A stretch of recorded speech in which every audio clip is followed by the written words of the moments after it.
guys, Raya here, and God give me soul in my rock and roll, because today we're going to be talking about Heathen Chemistry, the 5th studio album by Oasis. Welcome back to the Oasis retrospective, where I take a look at every Oasis album and the solo albums, and we're going to be talking about, well, what do I think of these albums? And we're getting into the territory of Oasis albums, which I don't have quite as good memory of listening to as many times as I did, you know, with the first 3 albums. Those albums mean the world to me. Be Here Now was like one of the first albums that I, you know, kind of heard some of the songs from and got into. Definitely maybe in What's the Story, Morning Glory. I don't really need to explain, you know, my opinion on those albums. Now, obviously, I've already, you know, done reviews of Oasis' first 4 albums. So if you're interested, definitely check those videos out before you watch this one. I would highly recommend watching the Oasis retrospective in order. And here we are with the 5th album, which is Heathen Chemistry. So this album came out in 2002. This came out the year that I was born, so I do feel like the right person to be defending it.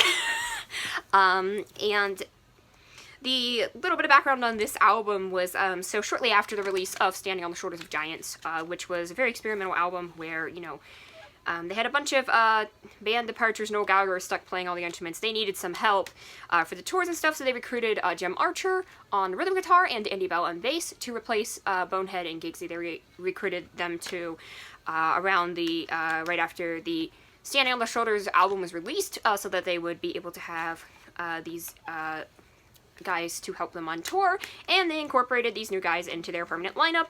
Going on with the next album, which was called Heathen Chemistry, which came out in 2002. And here we are with this album. So it's going to be interesting. This was the last album that Alan White, longtime drummer Alan White, was a part of. He did get kicked from the band, I believe, in 2004, before the next album. And we'll get to that when we get to it. But as of right now, I just want to talk about Heathen Chemistry. Because this is an album that I think is very underappreciated. I don't think enough people talk about this album or appreciate this album, and, you know, when I do see people talk about this album, I just saw a lot of people kind of hating on it, or just saying it's boring or it's bad, and that's something that, you know, I do not agree with to any extent, and I definitely want to talk about why I think that is not true, and why I personally love this album. So, without further ado, yes, I do think this is a top 3 Oasis record for me. I don't really think that listening to Don't Believe the Truth and Dig Out Your Soul is really going to change my mind on that. We're going to have to see how everything else shakes out, but as of now, this is the 3rd highest score I have given an Oasis album, with an 88. Out of 100, which is 5 points higher than what I gave Be Here Now, which I gave that album an 83. So the last album I gave a 67. Now, after kind of making that review, I did kind of decide my feelings on Go Let It Out were improved a bit. I think I actually like that song a lot more than I, you know, initially let on, but even then, that would really only up the score to like 69 or 70. It doesn't really affect the score that much. It was by far the lowest scoring Oasis album, and we're gonna have to see how the other 2 score. We're gonna have to see how Don't Believe the Truth scores, but as far as that album is concerned, Stand on the Shoulders of Giants was the lowest scoring album. Now, my main issue with that album was just the inconsistency of it. There were some really great ideas on that album, and there's some really great songs on there, which just feature kind of personal songwriting. You got stuff like Where Did It All Go Wrong, Gas Panic, just really great stuff. And then you've just got half of the album, which is just boring. And it really felt like Noel Gallagher just kind of ran out of ideas halfway through the album. You get about half of the album, which is really good, and then the other half, which is like made up of an instrumental, a song that he got Liam to write, which wasn't very good, a couple songs that Noel wrote that he actually, you know, were also not very good. And I just want to say something, followed up on that last album. I said that Sunday Morning Call was a very boring and underwhelming song and a really weird single choice for Oasis, and I stand by that. Now, I know a lot of people actually like that song, so I felt a little bit, you know, bad going into that by saying that song was bad. But now that I'm here, I actually heard Noel Gallagher himself say that he hates that song and left it off the singles compilation for a reason, even though he wrote the song and sang it. So, honestly, I don't feel too bad about saying that Sunday Morning Call is trash. I'm a lot more inclined to dislike the song. So, they went into this album with their new lineup, and here we go. So what did we get out of Heathen Chemistry, and why is it so good? Well, I think at the end of the day, the, unifying factor of this album rating so high is its consistency. It's a much more consistent record than the last two albums. Now, I really liked Be Here Now, and like I said, if the production was smoothed out on that album, it would have been an even higher score. Be Here Now, I think in terms of, like, the songs, you kind of got a better baseline songs, but the circumstances of it, the production, the length of the songs kind of makes it feel less good. And here we are with Heathen Chemistry, where this album feels like it's a good length. It doesn't really overstay its welcome. Well, sort of. We'll get to that. And just overall, the album is just, it feels like it's a good length. All the songs are good lengths. The songs have a unique style to them. This album is very Beatlesque in terms of sound and style and different parts, kind of picking and choosing, I guess, from different eras of the Beatles. Something like She Is Love, which is a really nice little song that Noel and Liam sing on together. And that's a song which is very inspired by, like, the Rubber Soul era of the Beatles, which is great. I love Rubber Soul. I think Rubber Soul is better than Revolver. I know I'm going to get pitchforks in my heart for that one. But yeah, seeing a song that's so heavily inspired by, like, Rubber Soul, definitely a good thing here. Another thing that I think is important to note about this album is that both Liam and Noel were going through divorces at the time of this being written, and, there was a lot of, kind of vulnerable moments on this album, surprisingly. I'd say the most kind of vulnerable that Noel's been in his lyrics consistently since What's the Story, Morning Glory. Like, there were a couple songs on Standing on the Shoulders of Giants which kind of reached that, but in terms of the consistency, and if anything, I'd argue it's more vulnerable and personal to a degree than What's the Story, because What's the Story had like a more universal lyrics, and that's not me saying that this album is better than What's the Story, because I would never say that. What's the Story, Morning Glory is like my favorite album, but going into this, the like a bit more emotional vulnerability on this album, which is something that the Beatles started doing around Rubber Soul. You got John Lennon writing those songs, like Nowhere Man and In My Life, right around when Rubber Soul came out, and that was kind of when everyone started paying attention to the Beatles as serious songwriters, and it wasn't just like, oh, this, like, throwaway, boy band or whatever. So, I do think there's a lot to be said about that. The fact of the divorces definitely plays into some of the songs here, and also the fact that they were also finding new relationships at the time. Liam Gallagher wrote Songbird about his then girlfriend, and it's just a very cute little song. Noel only wrote 6 out of 11 songs on this album, so he only wrote half the songs, which I think is good, considering the last album he seemed to run out of ideas about halfway through, so, and Liam's songwriter has improved exponentially since the last album. Songbird is a very sweet song. I love the acoustic melody of it, the little touches of piano. It's just this nice acoustic song, and he sounds genuinely really sincere, and I like that a lot about it. Songbird is a really kind of underrated Oasis single, in my opinion, and I'm really glad that they did release one of Liam's songs as a single. It's a really decent little song.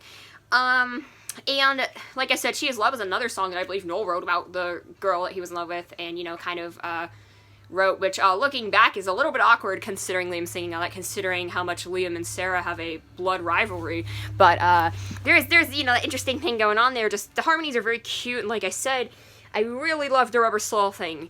Liam wrote the song Born on a Different Cloud, which is just this really spacey kind of psychedelic song. Reminds me a lot of kind of the, like, Magical Mystery Tour kind of era. Not as much as, it's not as heavy on the production as something like, Go Let It Out, or one of those songs off the last album, but I think the song is really chill. It's just got this really nice vibe to it, and hearing, more of these kind of songs coming from Liam was just something that I really enjoyed. There's 2 specific songs that I think really kind of tackle some of the relationship issues. You've got the closing track, Better Man, which is this kind of gnarly kind of rock track that Liam wrote, and he sings it. He really snarls out this song, and he doesn't want to hurt this person, whether it's his ex or his new girlfriend, and, just kind of saying, I want to be a better man, and I don't want to hurt you, but, the sense of, like, all the things that may have gone wrong in the past, and there is a lot of bitterness to this song. The shining example of this is Little by Little, which is a song that Noel Gallagher wrote, in the bitter end stages of his relationship, and, was clearly very, questioning why his girlfriend had stayed with him, why he had even stayed there in the first place, and it's very bitter. It's not the nicest song. There's a lot of bitterness to it. The fact at the end of the chorus he's saying to his girlfriend, I ask myself, why are you still here? You know, it comes across as, like, very condescending, and, you know, but I think it is a very, like, emotionally vulnerable song where you can definitely tell the kind of pain that he was in when he wrote it, which, I mean, one of those things that you either kind of take it or leave it. I do have that kind of thing where I'm like, should I be listening to this? This feels a little bit too revealing. But at the same time, I do definitely understand where that song's going, and I think it's great. The way he performs it is just very raw and earnest. Honestly, you know, everyone praises Taylor Swift when she writes songs that are, like, very, like, angry or kind of whatever. And, you know, I think this song really works pretty well. It also just sounds good. It has a nice guitar solo. As far as singles go, I definitely understand why they chose this as a single. The lead-off single for this album and the opening track is the Hindu Times. It's just a really great rock track.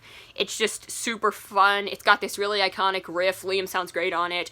But my favorite track in this vein has to be Hung in a Bad Place, which was actually written by Jem Archer, and it's just a really great up-tempo song. It's got this great rhythm to it, and I really like it because you know, Liam goes on in the chorus and kind of saying he's been in a bad place, but now everything's better, and now he has freedom to go where he wants and do what he wants. You kind of get the impression that's a feeling that some people feel when getting out of a relationship that has felt restrictive.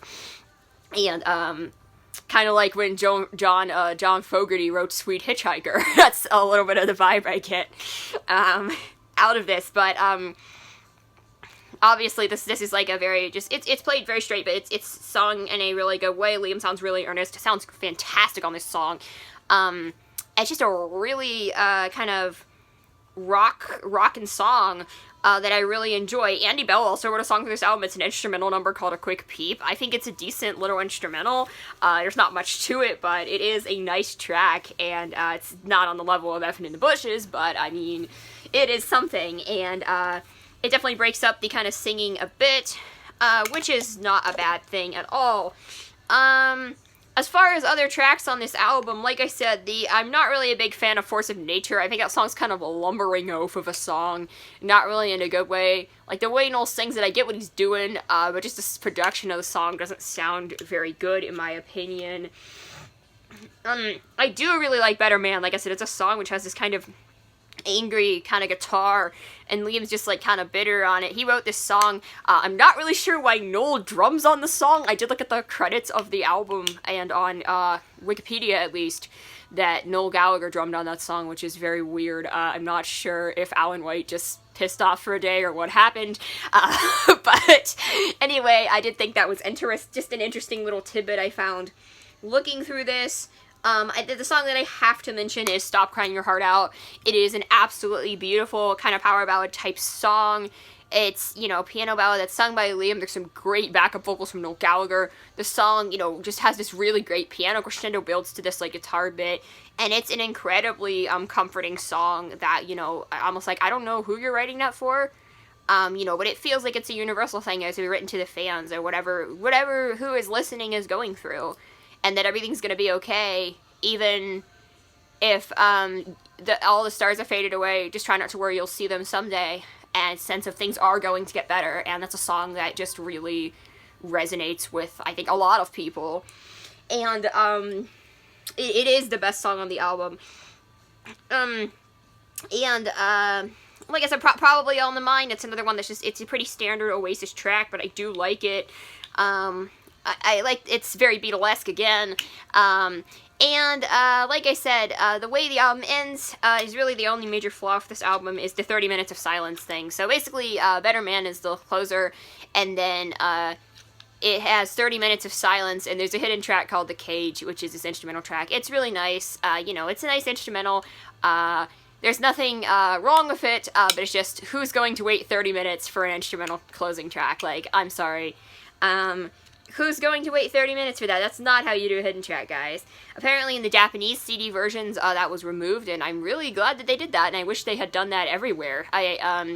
And even on streaming services, it's still the 38 minutes. You've got Better Man going into Cage, it's 38 minutes. It's just stupid. Of course, on streaming, you can just, you know, slide the bar, just skip through the silence. You know, I don't know who would have the patience to listen to a CD with that. I certainly wouldn't. But that's really the only major flaw of the album is that. But yeah, I don't think this is not as experimental as the last album. But I do really like how Oasis, you know, they did shift to a bit of a softer sound, and they're going for more of an egalitarian approach with the songwriting, with more of the members contributing to the songwriting. And, it just overall feels like a much more balanced album than the last two efforts, and, it's just an album that I think worked really well. I really like I said, the production on this album is really solid. It doesn't feel overbearing. It's definitely not heavy, like on something like Standing on the Shoulders of Giants or Be Here Now, but I think that was okay. There's some really great production moments. I said the highlights on this thing, definitely Stop Crying Your Heart Out, Hung in a Bad Place, Hindu Times, Little by Little, I'd say Songbird are all major highlights on this album. Definitely check it out if you're curious. And yeah, I do think this is actually one of the best Oasis albums, and outside of their, you know, their first two albums, which are just considered to be very iconic albums, and I already, you know, scored those albums. And you know, you definitely maybe had this, like, universal kind of working class kind of appeal to it. What's the Story, Morning Glory was that album was tackling fame and all of that. And I think this album tackles love in a lot of ways, the ups and downs of it, and it is kind of a breakup album. It does tackle the positive feelings of love as well, and I really like that. And it's definitely a more adult look on relationships and some of the ugly feelings that come with it, and I actually really like that about this album. And it's just something that I really appreciate, and seeing kind of Liam's perspective on this as well is something that I really like as well, seeing from a songwriting perspective. I liked all of his songs on this album. I'm genuinely really surprised, you know, considering how much I did not care for Little James on the last album. But honestly, this is really great, and this makes me feel a lot better about looking for Liam's work in the future. I'm still not that looking forward to the BDI albums. I haven't heard those in a long time, and I don't remember being impressed, but we will get to it when we get to it. So yeah, so anyway, thank you so much for watching, and I will see you all next time with the review of 2005's Don't Believe the Truth. So I'll see you guys then. Thank you so much for watching, and follow me on my social media in the end card, and I'll see you all soon.